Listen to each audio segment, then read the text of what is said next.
Hey guys, it's Aquila. This is a Lefty Knitter podcast, and I'm your host, coming to you from Baltimore, Maryland. Sorry, I don't know. That was weird. Today is the January 19th. It is Sunday. I have a little monster behind me. Let's just do that a little. Whatever. I have cast on the Bowie mitts. Ah, I'm so excited. So,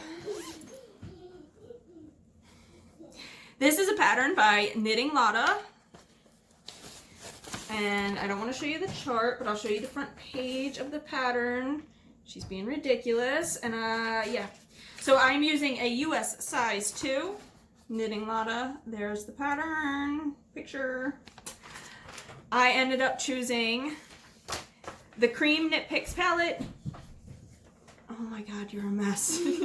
Chocolate popsicle face.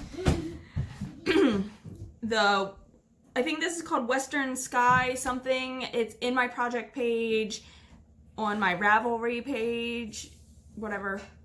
It was called like Red Orange or Orange Red or something. And I did use the ridiculous yarns in the Galaxy that's purple and sparkly. I need you to go and be quiet for a minute. Okay. Thank you.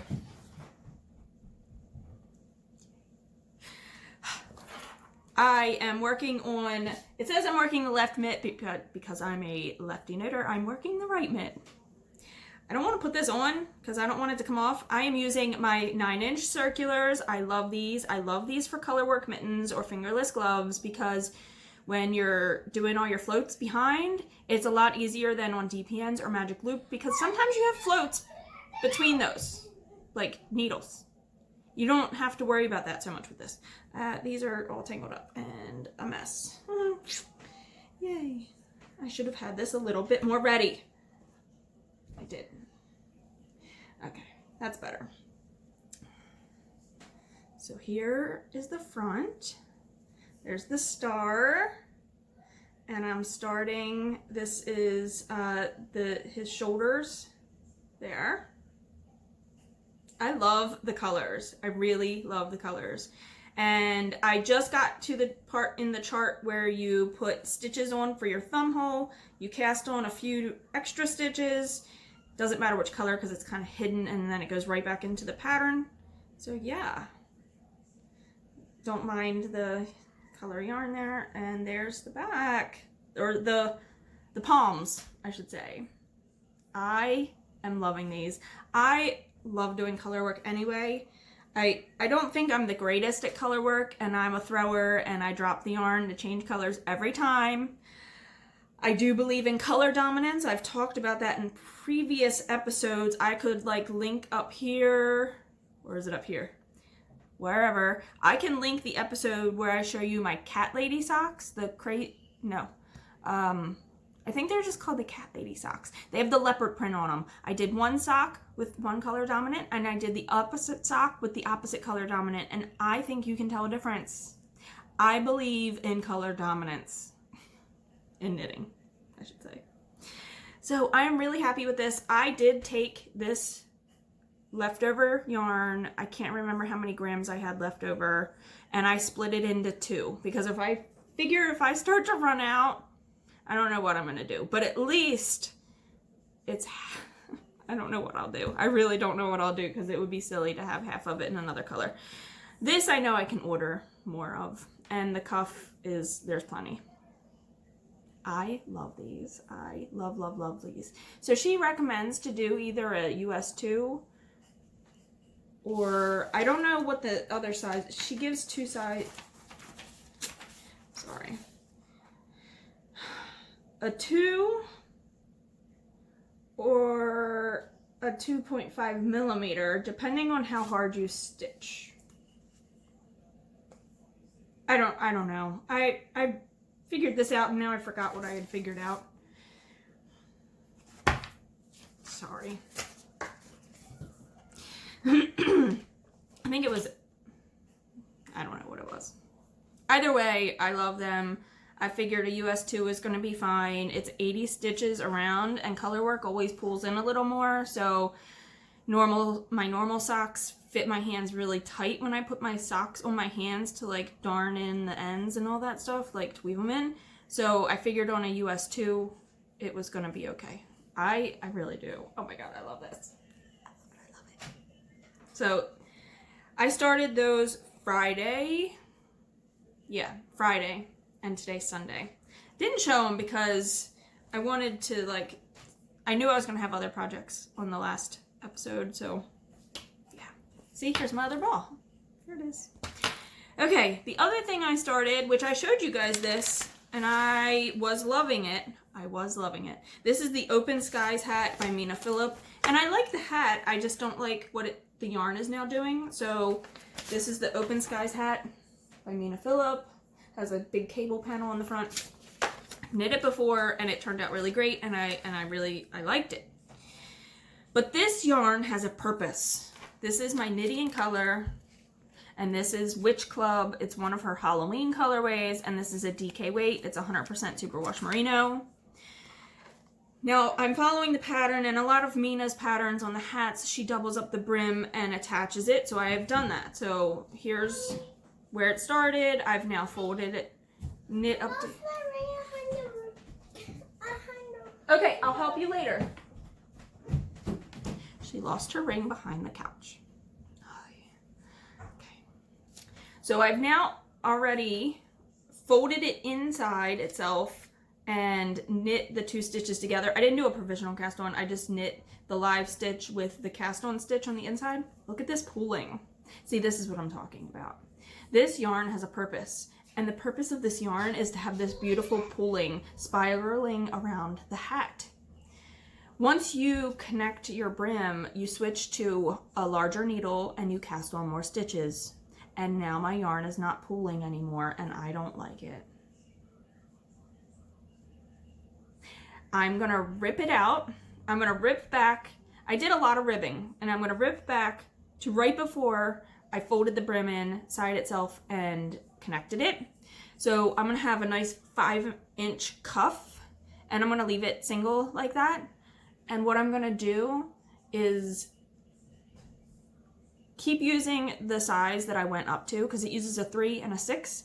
And I'm gonna go from the 3 either to the 6 or to a 5, and I'm not gonna cast on extra stitches. I am just gonna keep going with the stitches that you used down here, and I'm going to do all stockinette for the top, and then I'm going to decrease at some point, and I think it will be fine. 99 stitches with DK weight I think is plenty on definitely like a size 5. I'll have to look, maybe a size 6.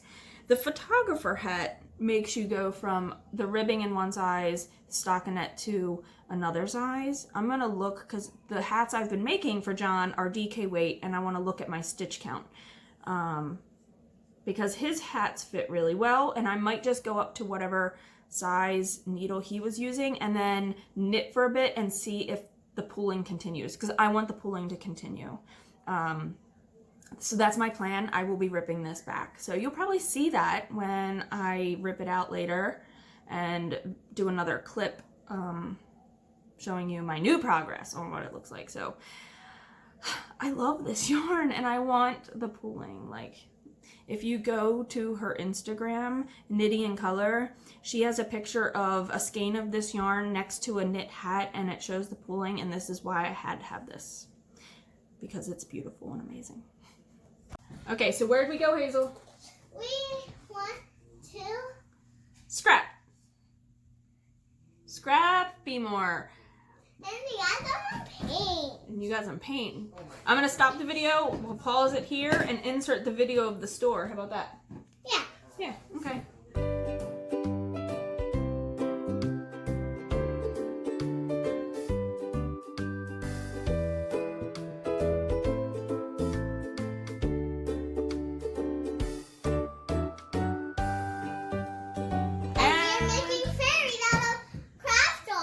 We're back. So she has painted some of her fairy house. Some of it. I needed some Velcro, so I got Velcro with the sticky back on it. She got these paints for 75 cents each. We filled this whole bag for $5 of all different stuff. So we got some foam to make fairy wings. We got some scrap yarn, like we needed yarn, to make hair for these guys that we're gonna turn into fairies. And we got 3 of them. I thought they were cool. So, yeah. She got some ribbon for the house. I don't know what we're doing with the ribbon. Oh, we got carpet for the house.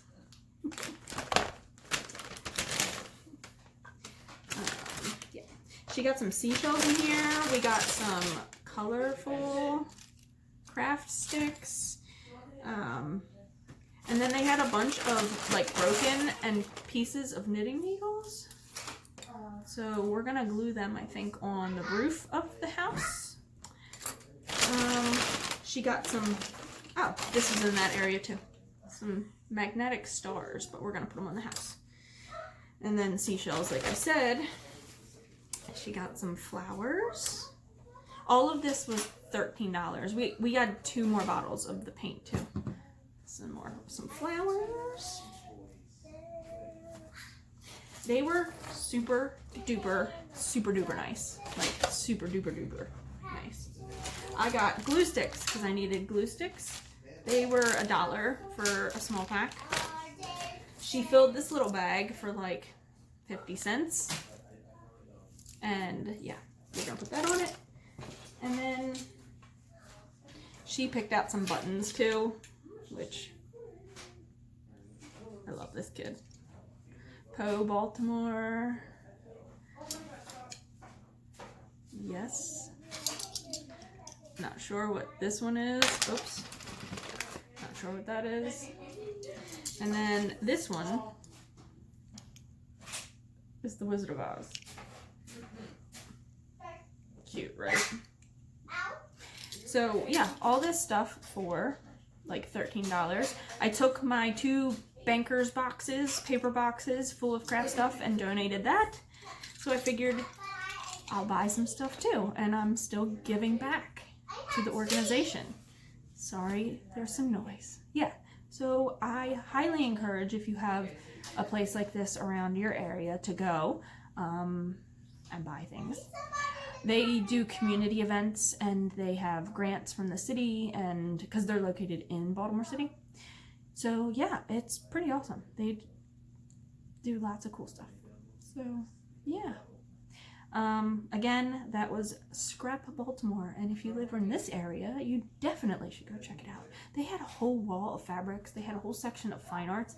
They had rubber stamps out the wazoo. So if you do scrapbooking and stuff, they had paper, they had all kinds of stuff for scrapbooking. It was insane. Insane amount of stuff to look through. Pattern books. They were giving away books today because they have an abundance of books. Crazy. Update that today is Monday, January 20th. Had to think about that for a second. I've been off today.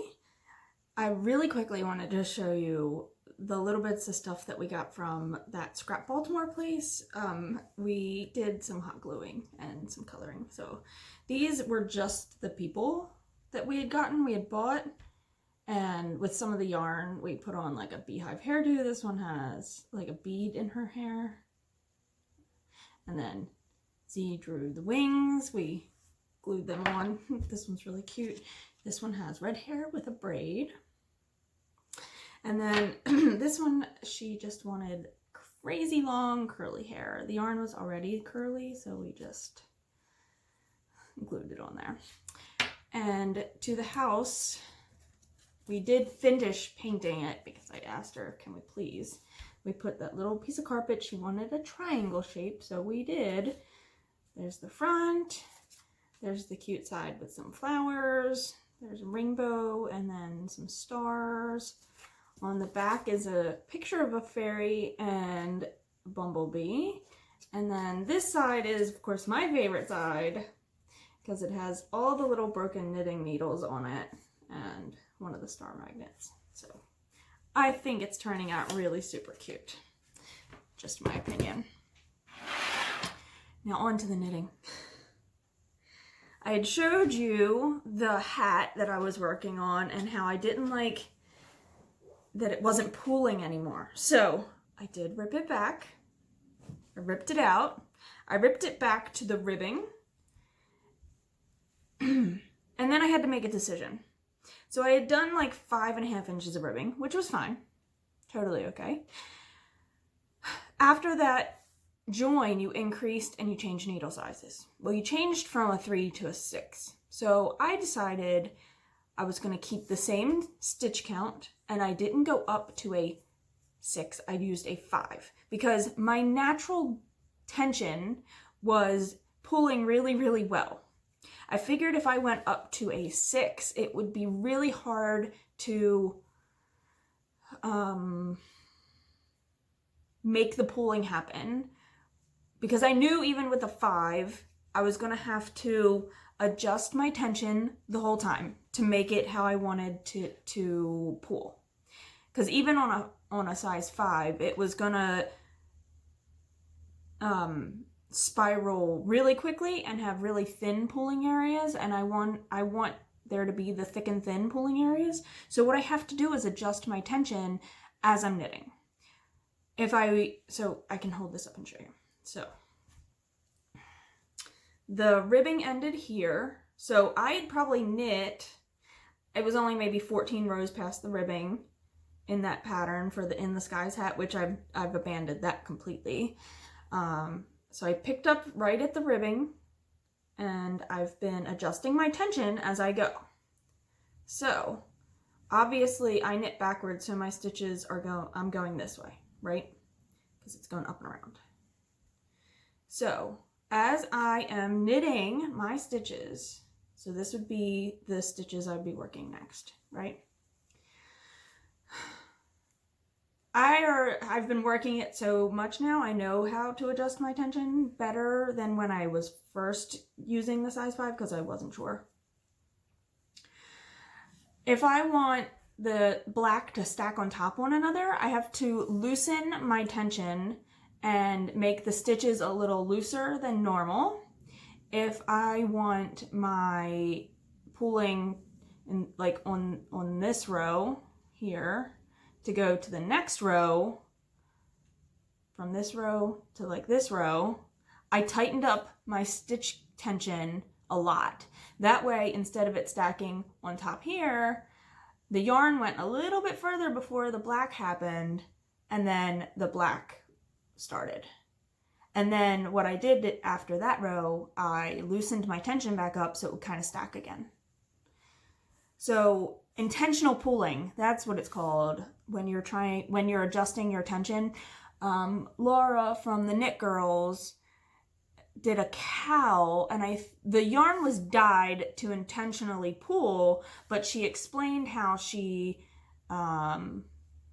did that by tightening and loosening her tension, and the pulling part kind of did like this static looking pulling right down the center. It was really neat. Instead of it spiraling, I could make this do that if I really had wanted to. I would have really had to work with the yarn though to make it do that. The yarn she was using, it was a bigger strip of black. Like, it's hard to show you this probably. So here, this is it. This is the only black right there. And then, so I just finished a black section. So here's all the other.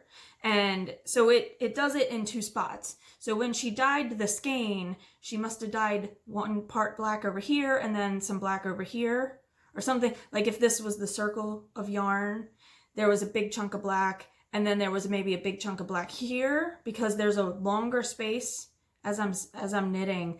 I'm getting like 40 stitches between one section to the next section, and on the other one I'm getting like 30 some stitches. So she had dyed the black portions closer on one side of the skein than on the other side, which is perfectly fine. I think it's really cool. I love how, you know, you can dye something to make it knit up like this. That's like a whole art of indie dyers, right? Like their intentions to make the yarn look how it should when you're knitting with it, where there's not too much speckling in one spot, or you know, that could be what they want. They could want one whole section to have a straight up flat color, but then when you're knitting a hat, you are going to get pooling. You are going to get, I guess it depends on how the skein is dyed too. If they're dyeing it in one skein, or if, I don't know. You know, kettle dyeing is a whole nother thing because you're pretty much submerging the whole thing of yarn and then adding colors to it. So it's, you don't have as much control, I think, as if somebody who's dyeing in like a pan, like a roasting pan. I don't know what to call them. So I think you have more control when you're doing it in a pan like that, because you can put your, if you've ever watched videos of indie dyers, which there are indie dyers like on Christy Glass, and there's indie dyers that do their own videos, you would know what I'm talking about. So I'm loving this. I'm now kind of following the photographer hat again by Lavanya Patricella, although she doesn't do a 2x1 ribbing. This is a 2x1, which it's fine.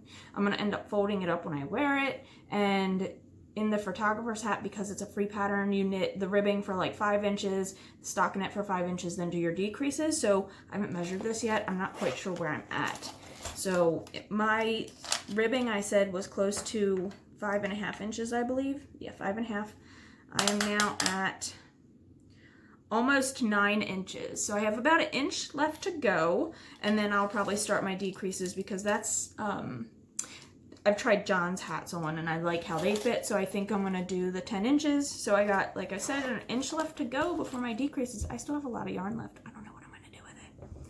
Really, really happy with this project now that I've fixed it, done what I want with it. The other project I've been working on, obviously, are the Bowie mitts, and because I had off today, I knit a lot. I watched a lot of The Crown. I'm now on season 3, which then I'm gonna have to wait for another season to come out, which is fine. I really like it. And if you watch Outlander, Philip is now the actor from Outlander. Tobias something, I can't remember the actor's name, but he's in Outlander, and he's now Philip, because they've now adjusted the actors to be the appropriate age for the year that they're in. So that's really interesting that they do that. Instead of just aging the actors to look at, they've brought in new actors. Also, Helena Bonham Carter is the sister. Pretty cool. All right, so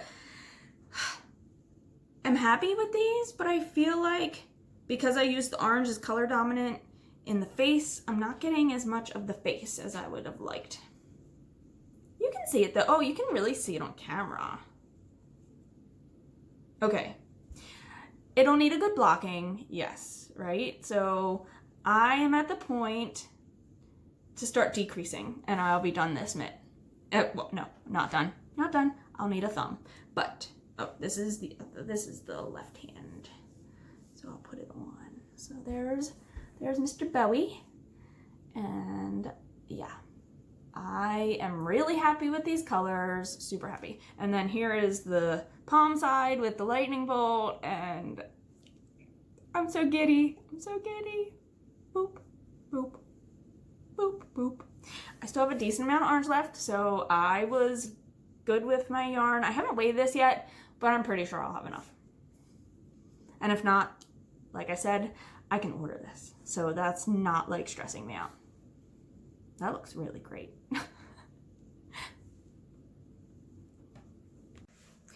Today is now Tuesday, January 21st, and I have a finished hat. The ends aren't woven, but I wore it today because I wanted to, and it was going to be really cold today. So this is my, like, I'll just say it's like a customized photographer hat. And I explained my pooling already with my tension, and I love this. So of course you can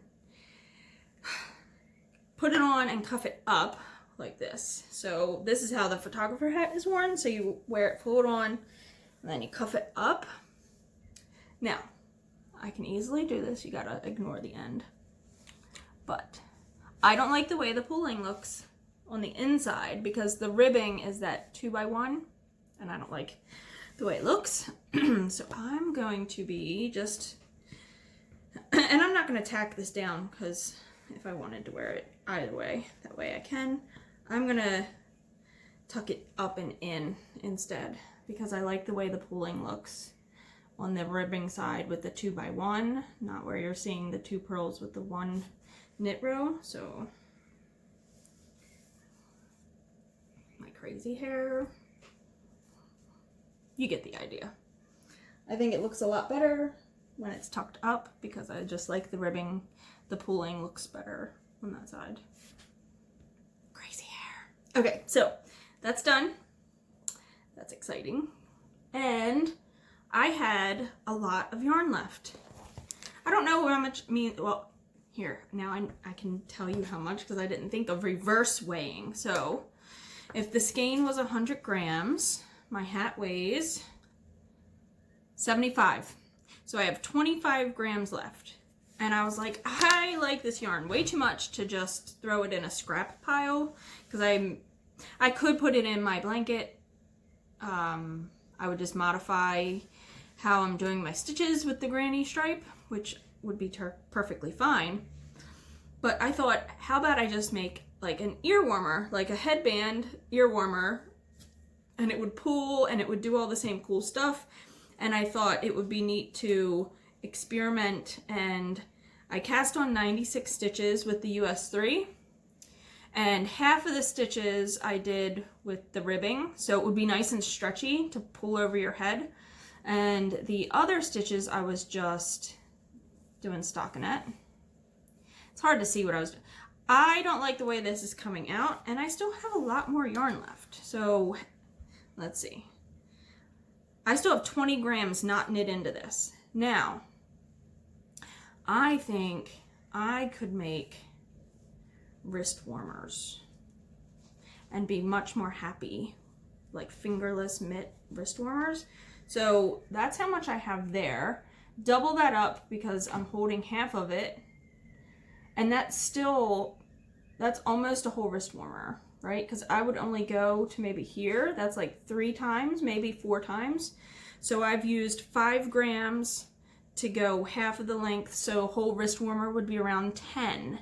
And I have an average of half of 25. So I have like, what is that? 24 is 12. So 13.5 grams to do a whole fingerless mitt. I wouldn't put a thumb on it. I would just do a hole, and then I would have a nice little pair of fingerless mitts. And it would probably pull really cool also. That might be what I do. If this was 96 stitches, half of that is, I'm terrible at math. I love math, and I used to be really good at math.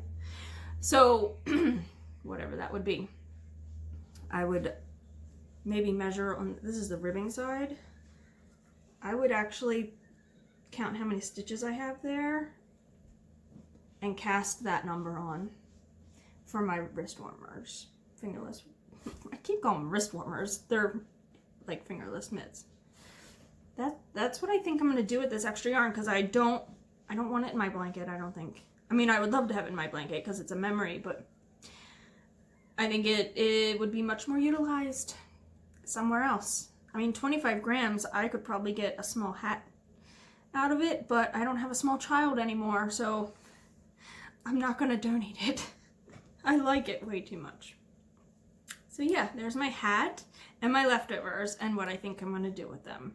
I think I have a US size 3 in the 9-inch circulars too, so that might be another day, because I want to finish the tip on the Bowie mitts. So yeah, I'm wearing my Sunset Highway today. I wore it all day and not one person said anything about it. They're not knitters at work, so I wouldn't expect them to, but usually somebody says, oh, did you make that? And I didn't get that at all. Is it ugly? Is it just not pretty? I like it. I think it's cool. Whatever. Non-knitters. Ready? Ta-da! I told you I was going to use every little last scrap that I had. I know they're not very big, but that's okay. I like them. I don't usually make a lot of fingerless gloves, but I think these will be nice over top of like the magic stretchy gloves. I have those in like all my jacket pockets. These are really, they fit pretty well. So before I had fully ripped out what I thought was going to be like a headband, I kind of put it around my hand, counted how many stitches, and that's how I got the number to use for this. So I had ripped out that headband completely. I weighed what I had left. I split it in half and I knit as far as I could go. So I used the size 3, US 3, right? Now I'm questioning myself. Yeah, US size 3. I cast on 39 stitches because I was doing a 2x1 rib, so cast multiple of 3, so 39. I kept trying it on for where I would put the thumb hole. That was around 30 rows. Bound off 6 stitches, kept knitting around, cast on 6 stitches, and then just kept going. I ended up with 43 rows total, and this is all the yarn I have left from the hat and the gloves. This is everything, because I didn't throw any pieces away. Let's weigh it. I'm just curious how much. It says 2 grams. Not bad. So this will just get tossed. Or I have a little bin that I keep really little scraps for stuffing anything that needs to be stuffed. I don't make many things that need to be stuffed, so a lot of this just ends up getting thrown away. So I'm really happy with those. They don't pull like the hat does, but that's okay. I knew I couldn't, if I made the yarn, if I made the stitch count higher, or if I used a larger needle size, I probably wouldn't have even gotten this far with the gloves. So I knew I had, it was gonna be what it was gonna be. They look so tiny when they're off. I mean, they fit, obviously they stretch, but they just look so much smaller. So John is now back from his little mini vacation to Texas, and he always brings us back something. And he brought me back this bag. It's made from recycled bags, and it curses, but it's really cool. It's glaring a lot, I'm sorry. That's pretty good. I like it. Has a good zip on it. It's pretty big. Yeah, it's like those bags that you get for like groceries and stuff, the reusable ones. In here, the label says Blue Q Bags, the system for carrying your stuff. 95% recycled material. And there's John. I heard you talking about how awesome I was, so go ahead, continue talking about how awesome I was. You are awesome. You always buy me crafty stuff. You support my craft habit like nobody's business. I didn't see who made it. I got it at a place called A-Town. Well, it says Blue Q Bags. Yeah. I love how you, in case they didn't hear you say it, that way they can read.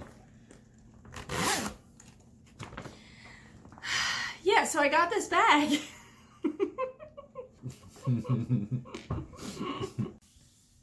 Okay, everybody, it is now Saturday. It is the end of my episode, and I just want to show you my updates. I have... Hazel's hungry. I don't know if you heard that.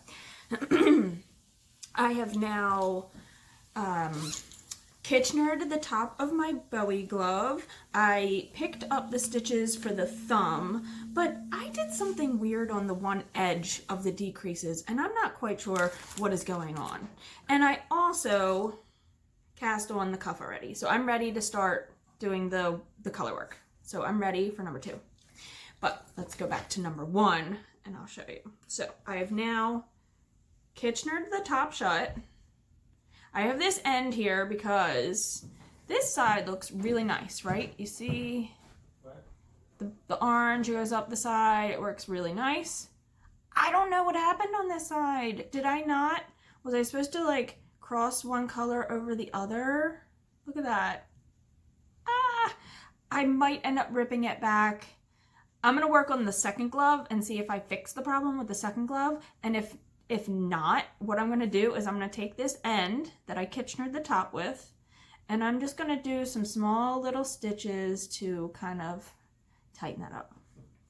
I don't know what happened. I'm not quite sure. I will put this on though. Oh, and I have the needle in it for the thumb. Now this pattern is a translated pattern from Swedish. I feel like a little bit gets lost, but if you're an intermediate knitter, I think you can figure everything out just fine. I figured out everything just fine. It wasn't a problem.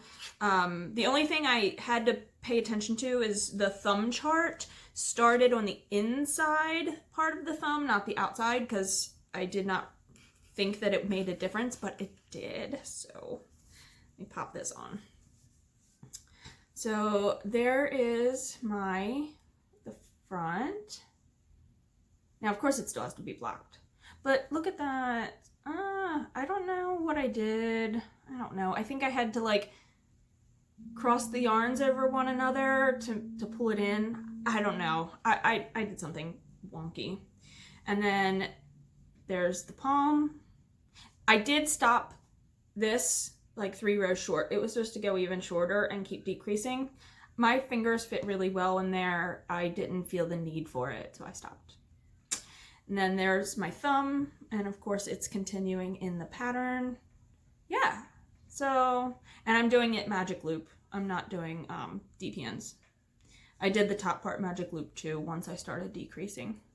I decreased as much as I could on my 9-inch circulars, and then I switched to my longer circulars to do magic loop. So yeah, so I'm excited. These are really, really cool. I really, really, really am happy with those.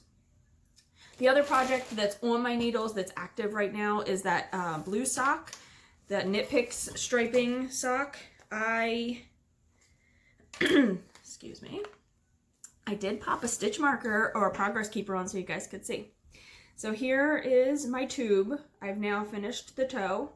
There's where I was because I was almost ready to start decreasing for the toe. And that little stitch marker is from Barb of Flame and Fiber. It's her glass bead that she beading does that with the torch, what is that called? Torch something. I can't remember. So I popped that onto a light bulb stitch marker, or it might have been on one, I can't remember. So there's where I was, there's the progress I've made, and I've now finished the ribbing for the second one, so I can start just knitting round and round and round and round and round and putting my stitch markers every 10 rows. I did 140 before I started my decrease. This really makes you feel like you've accomplished something when you're putting those markers every 10 rows. It's a gratifying, satisfying, I'm not quite sure what to call it. It works. It works. So now I just got to cut in my heel. I use the Kirby Werby, everybody uses that, I think, the Kirby Werby tutorial for cutting in. I can link that like up here if people don't have a clue what I'm talking about, but most people I think do. And I also had somebody comment on the last episode about my foot blank. This, my template for my foot. This one works out really well for me. I've not had any issues. You do a bunch, so the pattern is the Fish Lips Kiss Heel. And in that pattern, it's like a 10-page, 12 pages. They teach you the Fish Lips Kiss Heel, but before you can do that, they're teaching you how far you should be going before you put in that fish lips kiss heel. It's the same place that I cut in my heel because it's where you would be cutting in anyway. So you trace your foot, you do a bunch of measurements, you write down all kinds of stuff, and you measure it out, and you have a heel placement, and my name is on there. Because I have one for me and one for my mom. Because my mom and my husband are pretty much have the same. It's close enough. Technically, not everybody's foot is the same because you're measuring certain points on your foot and dividing it by certain numbers and doing all kinds of crazy math. So not everybody's heel, even though me, I wear a size 8, another woman who wears a size 8, their heel could be like, their ankle cut in could be like up here. It just really depends. So, hello, Johnny Bo. Hello. So, we're getting ready to head out. We have some stuff to take to donate today, and then we're going to one of the libraries. They have a place called Storyville, and it's for the kids to play, so we're going there.